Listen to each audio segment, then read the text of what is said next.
So today we're gonna go visit Annapolis. No real plan, just to kind of walk the boardwalk and see what we see.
This is mine. Oh, thank you. Like, oh, we left out.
As we stepped onto the grounds of the United States Naval Academy, the atmosphere changed almost immediately.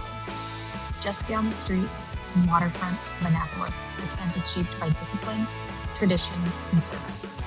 Founded in 1845, the Academy prepares future officers of the United States Navy and Marine Corps. But walking through the yard was like much more than a school. Every building, monument, and pathway seems connected to generations of men and women who have trained here before going on to serve around the world. We had only just entered, but one landmark was already beginning to rise above the campus, the unmistakable dome of the Naval Academy Chapel. It's amazing how a building can instantly make you slow down. The sounds from outside faded away, and our attention was drawn upward toward the soaring ceilings, the stained glass windows, and the incredible craftsmanship surrounding us. Completed in 1908, the Naval Academy Chapel has welcomed generations of midshipmen for more than a century. It continues to serve as an active place of worship, hosting everything from weekly services to weddings, memorials, and graduation ceremonies. One detail that many visitors overlook is the pipe organ. It's one of the largest church organs in the United States, containing more than 16,000 pipes. During ceremonies, its music fills every corner of the sanctuary.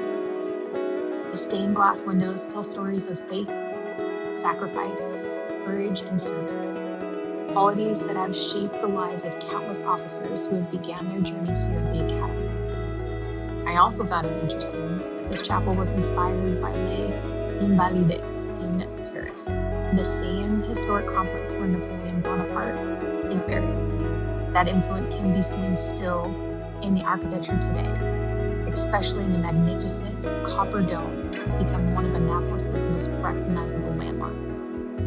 But what struck me most wasn't the architecture. It was the meaning behind it.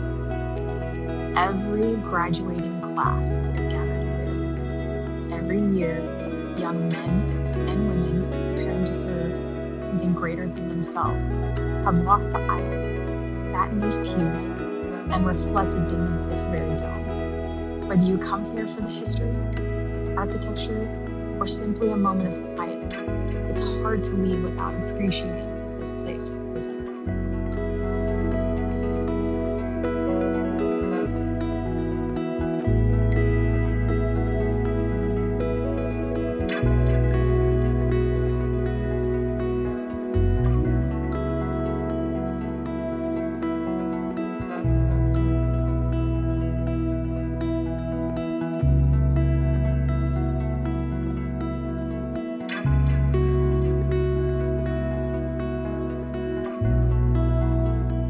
And beneath the chapel lies one of the most significant places in American naval history, the final resting place of Commodore John Paul Jones, a man often remembered as the father of the American Navy. His most famous words, "I have not yet begun to fight," have become a symbol of determination and courage. But what many people don't realize is that his journey to get here took more than a century. John Paul Jones died in Paris in 1792 while serving as a diplomat. Over time, the location of his grave was forgotten. More than 100 years later, in 1905, U.S. Ambassador Horace Porter launched a painstaking search to find his remains. After years of investigation, Jones was identified, returned to the United States with full military honors, and finally laid to rest here beneath the Naval Academy Chapel in 1913. The black and white marble sarcophagus before us weighs more than 20 tons and was inspired by Napoleon's tomb in Paris, a fitting tribute to a man whose life helped shape the early United States Navy.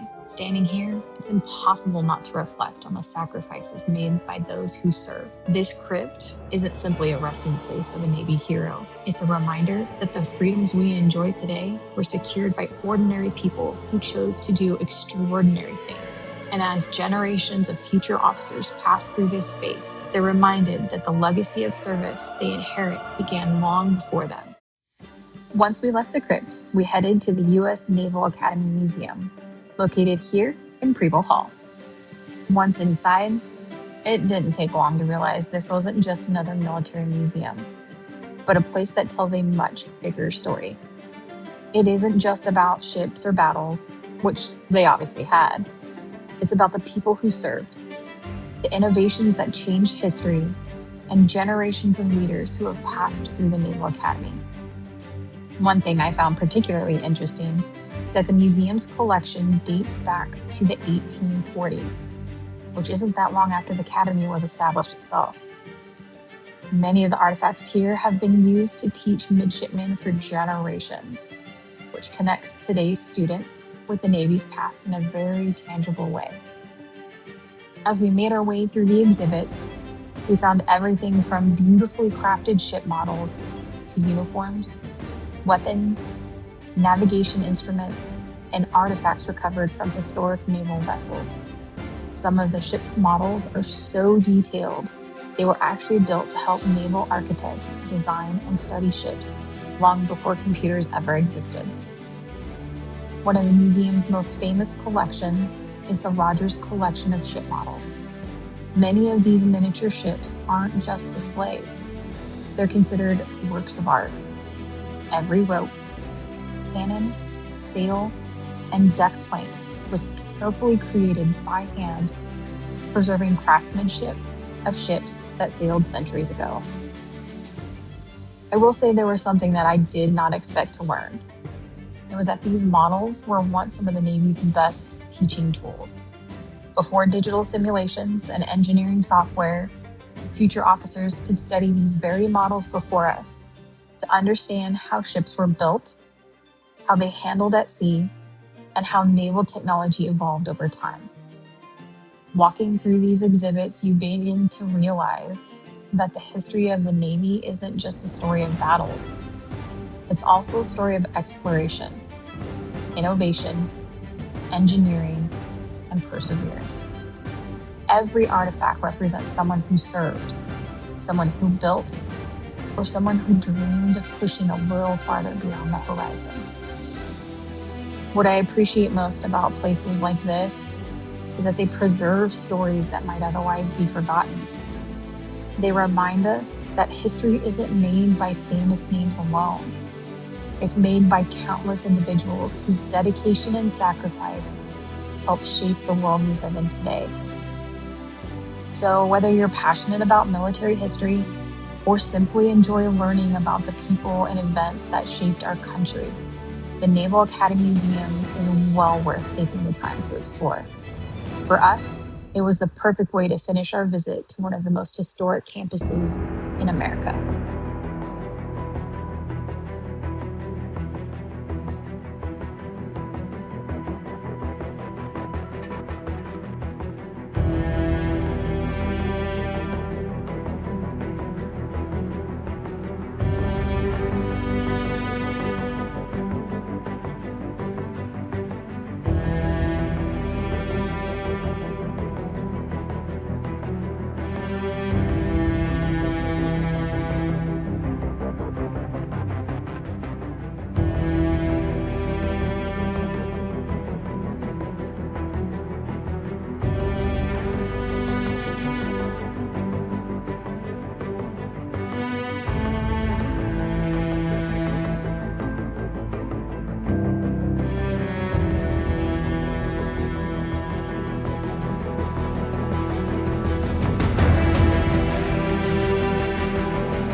Annapolis. We did Baltimore. We've done all the touristy stuff in DC. So originally from California, though, so much different here. Oh yeah, well, this is where the Pilgrims settled. Right. So much history. Yeah. Now see this school right here? Yeah. St. John's College.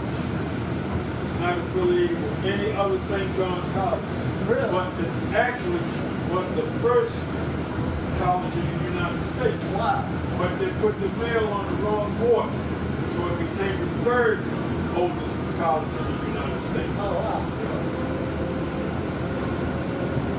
It was founded in 1696. Wow. And you see that building over there they call Merlin Inn. George Washington, he ate there. Wow. Some people thought he stayed there. He never stayed there. Down there in front of the waterfront hotel. Down the waterfront hotel.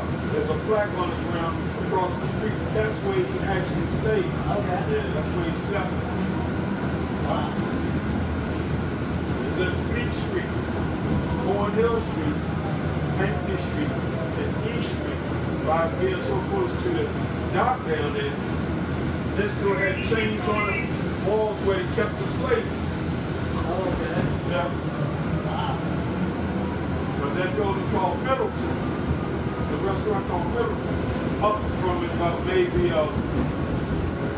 one store. That's where they used to sell slaves that they used to auction off right there. Wow. There's a lot of history up and down the East Coast. It really is. We're getting to see a lot of it, not everything, but we're enjoying it. So as our day drew to an end, we made our way back to the truck. We spent some time reflecting on all we'd seen today. History has a way of making you realize that every generation is building on the one before it. The people we learned about today couldn't have known what the future would hold, but they still faithfully served in the season they were given. Maybe that's the lesson we all need to remember. Not to worry so much about writing history, but simply to live our own story well.